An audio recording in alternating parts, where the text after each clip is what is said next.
इतना बिखरा हूं कि इकट्ठा नहीं होने वाला, अब तुझे छू के भी अच्छा नहीं होने वाला।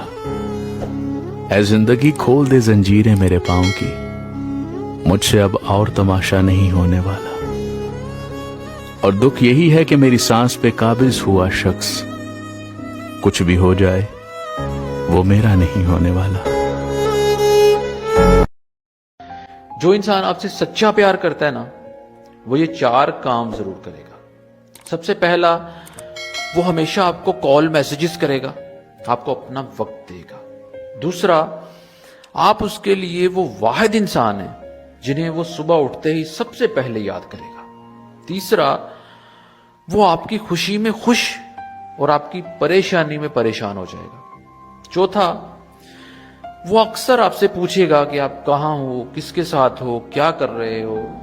वो ये सब इसलिए नहीं पूछेगा कि वो आपको कंट्रोल करना चाहता है, बल्कि वो ये सब इसलिए पूछता है कि वो सच में आपकी केयर करता है, वो आपसे प्यार करता है। और जो आपसे सच्चा प्यार करता है ना, वो कभी आपसे घटिया डिमांड्स नहीं करेगा।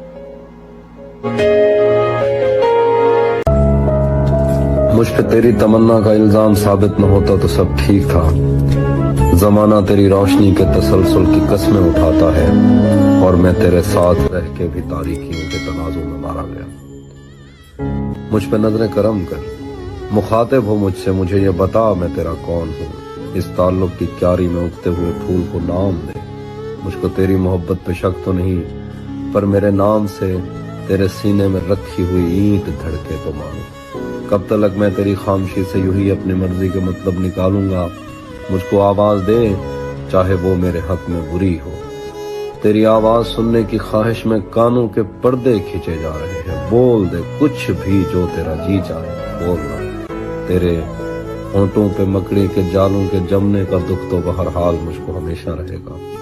तूने चुप ही अगर साधनी थी तो इजहार ही क्यों किया था। ये तो ऐसे है बचपन में जैसे कहीं खेलते खेलते कोई किसी को स्टैचू कहे और फिर उम्र भर उसको मुड़कर न देखे।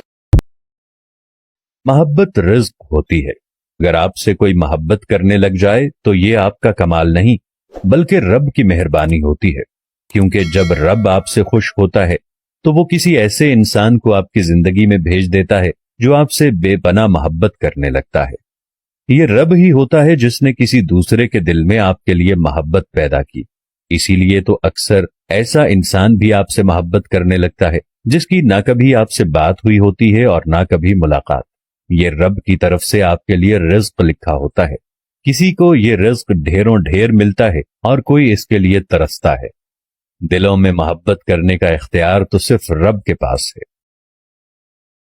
मैंने बहुत से लोगों को मोहब्बत की दुआ करते देखा है और वो ये दुआ करते हैं कि अल्लाह, अगर मेरा महबूब मेरे हक में बेहतर है तो मुझे अता कर, और अगर ये मेरे हक में बेहतर नहीं तो जो मेरे हक में बेहतर है मुझे वो अता कर। जबकि मेरा मानना ये है कि दुआ का अंदाज ये होना चाहिए, ऐ मेरे प्यारे अल्लाह, अगर ये मेरे हक में बेहतर है तो मुझे अता कर, अगर ये मेरे हक में बेहतर नहीं तो इसको बेहतर करके मुझे अता कर। मुझे सिर्फ यही चाहिए, मुझे यही पसंद है, मुझे इसके अलावा और कुछ नहीं अच्छा लगता। मैं पूरी जिंदगी शुक्राने के नफल अदा करूंगा, लेकिन मुझे सिर्फ यही अता कर। ये होता है सच्ची मोहब्बत मांगने का अंदाज। और मैंने बहुत ज्यादा मर्दों को अपनी मोहब्बत के लिए सजदों में रोते हुए देखा है।